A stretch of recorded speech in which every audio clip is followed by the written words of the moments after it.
Yeah, so I recently saw this video by Danny Jones. I guess this is some podcaster. Does anybody know who this guy is?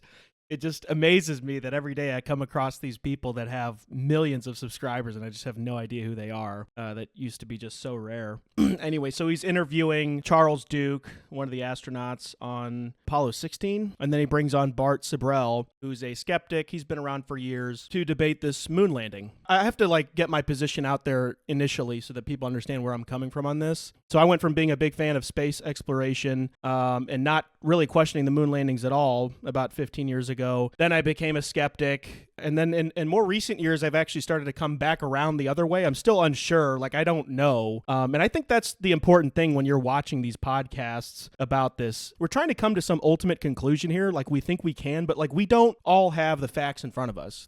We don't have somebody analyzing the moon rocks that he brought back to confirm if they're really real.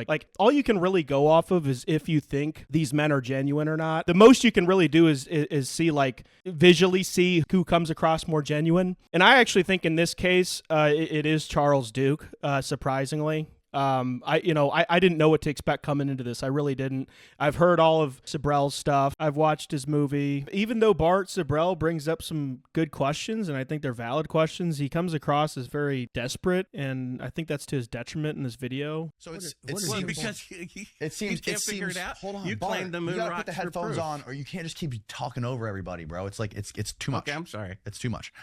Even though it can't be repeated 50 years later by no nation on Earth, and they can only go 1,000th of far now, despite Bart, we're talking 5 about decades. shadows right now. I understand this. No, but here's the overall point I of understand a person the overall like this. point. Okay, I understand. And one of the issues is that he's extremely biased and he's dead set on disproving the moon landings. That's his entire life's work. He's literally not even available to any potential facts from the other side. And I see that as an issue. I've seen pretty much every skeptic movie that there is. I've seen a lot of pro NASA content as well, like Everyday Astronaut and the likes of. And so I really didn't know what to expect coming into this. So I'll just get right into it. They go over pretty much every major plot point. They go over the shadows, that video that Sibrel has of them seemingly faking that they're halfway to the moon. And they go over a lot of things, and honestly, a lot of things are kind of refuted on the spot, a lot of these claims. So I'm glad that there was some ability to write some of this stuff off. It wasn't just we get to the end of the podcast and everything goes. I think the shadows argument is actually pretty weak, believe it or not. And I looked at everything. I went to NASA's website myself and looked at all these photos apart from all these videos. I really went down the rabbit hole. So I don't want people to think I didn't really look into this too hard. I really have. But I do want to touch on this one part where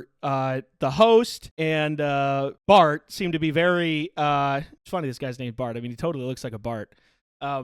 Anyway, they get kind of hung up on this point about them being halfway to the moon. I'm sure a lot of people have seen that video where it looks like they're really far away, and then they change the exposure of the camera, or they seemingly pull something out of the way, and it looks like they're just in low Earth orbit. And what Duke is trying to convey in this, and he's 90 years old, so people got to give this guy a little bit of a break. I mean, he's just really old. I mean, even if he was lying, I mean, he's just old. He's just not super coherent, but I understood what he was getting at. He was trying to imply that, there is actually a lot of light from the sun just in space in general, and so they're trying to say that it's the blue from the Earth coming through the window, and Charles Duke is just kind of confused, what do you mean? That's the sunlight. And it's these two couldn't even really figure out what he was talking about. They were lost on the concept that the sun is still bright in space, just away from planets. And so there's some points here where they're not fully understanding each other. And that's a lot of the confusion, not necessarily somebody lying. Charles Duke repeated himself a decent amount of times in this video. And he multiple times he was what's the point of this conversation? What's the point of this discussion? And people are thinking, oh, he's this is him lying. He's trying to lie. This is what all the skeptics are saying in the comments. And it's he's clearly got early stages of Alzheimer's. Even in the beginning, prior to even saying that statement a few times, he repeats a story, and Danny Jones has to keep him on track.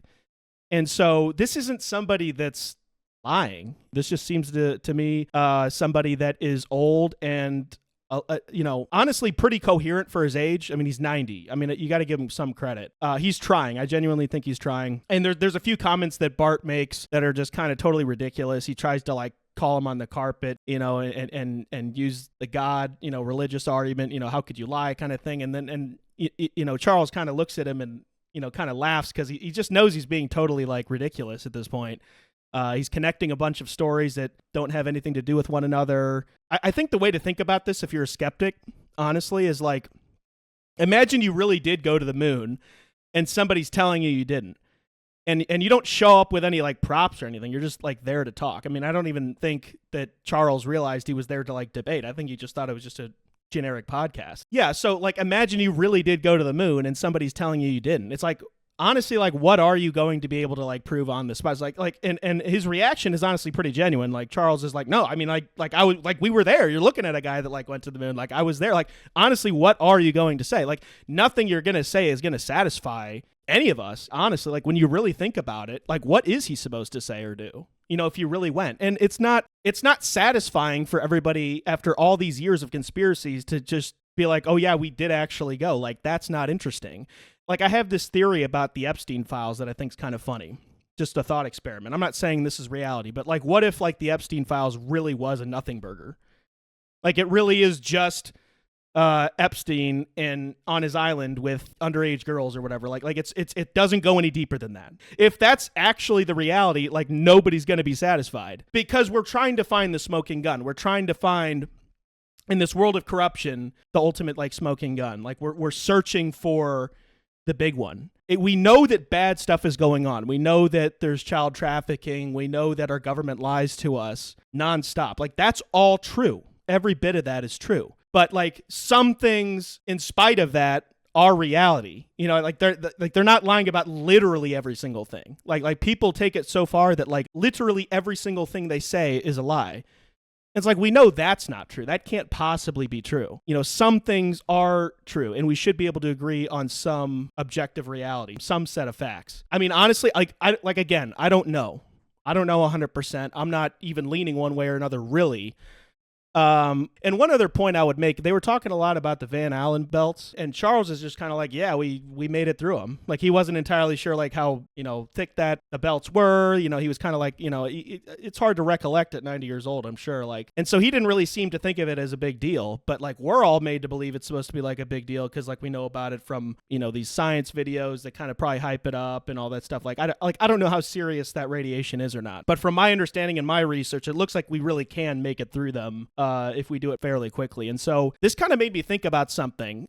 All these astronauts are test pilots. Like a lot of people don't know this, but Neil Armstrong, he flew in that one manned aircraft. I think it's like the fastest one that's ever been flown by man. But I mean, these people, like they're reckless, like they're really smart, but they also don't give a fuck. Like you got to be somebody that's kind of nuts to like go into space, just period. And so like I was thinking about it, and it's like maybe like the idea of actually going to the moon is like scarier than it actually is hard. Like I don't think anybody's like thinking like that because like we all think we're like dumb in comparison to like these rocket scientists, right? Like we can't even like conceive of the thought, so we're like, well, it probably must be fake. But maybe, like I said, it is scarier than it is actually hard. And, there was a certain amount of fuck it involved. There had to have been. Like, if they really went, there had to be a certain amount of fuck it. There just was. Because you can't control for literally everything. And so that's kind of what I think happened. I would say that if you're a really, really big skeptic and you're, like, dead set on, like, hey, we didn't go, there's a video that Everyday Astronaut put out, like, probably a couple months ago that goes over all the claims and debunking them and stuff. And, like, he does, like, a really good objective job. Like, I'm somebody that's, like, been down every rabbit hole. I'm like, man, I don't know. Like, that's like pretty convincing. Like,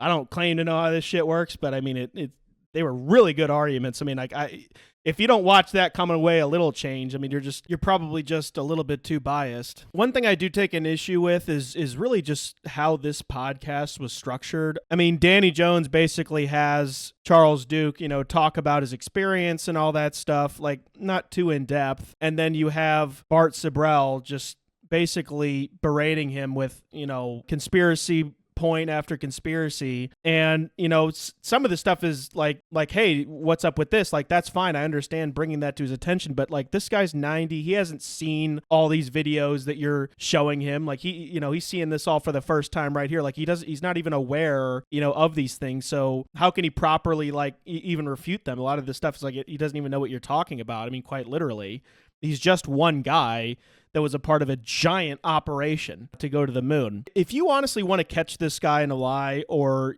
you're skeptical, and I still am to a great degree, but like if I'm really skeptical, like you almost have to go in there believing the mainline story to like see if there's actually a lie. And what do I mean by that? Like I want to know more detail. Like they spent like almost no time talking about his actual experience on the moon. Like it's like, no, I want to know what the ground felt like, what was leaving the moon like, what was like I would want to know a lot of little details, like a lot of stuff. And they just didn't really do that. They just glossed over it. It's like, no, like the way you would actually catch this guy if he really wasn't being truthful is in the little details. Like I want to know everything, and you almost have to approach that very curious, like, you know, you believe it. Like how would you be if you were on the moon? What would the feeling be like? What was it like to drive the rover? How much air did you have? Were you worried about running out of air? They didn't even go into that stuff. And it's like, how? It's like, are both of you guys like not curious? Like, it's just like, it's crazy. I would not have approached it that way. Like, you almost have to go in there and just pull every detail you possibly can out of the guy to catch something or to find inconsistencies. I don't think it was properly approached. I do think about the quote Elon said a while back. I think it was like something to the effect of, it's really easy to do something one time. It's not easy to do it like multiple times and like through like reusability, like with these rockets and all that stuff. Like manufacturing is tough. Manufacturing something one time is easy. Doing it multiple times is hard. And reusing rockets is hard. You know, and so the problems are different now than they were then. Like we were just trying to get there. That's all we were trying to do back then. Now it's like we're trying to make it like a reoccurring thing. That's much different when it comes to the engineering. Isn't it funny how far our mistrust in the government has come to where believing in the moon landings is actually the contrarian position? Like, I just think that's kind of funny that that's where we're at. And it's not about just being a contrarian. I mean, we need to be objective at all times. Anyway, so these are some things I thought that were interesting. Let me know what you think. Do you think we went? I mean, I think there's total reason for like skepticism. Like, I've seen like the videos of them dangling on wires, and like I've seen all that stuff. The ISS or wherever they're at. Like, I don't have an answer for that. I don't know. Like, it's crazy. So anyway, if you like the video, subscribe. Greatly appreciate it. Really helps out the channel. And I'll see you in the next one.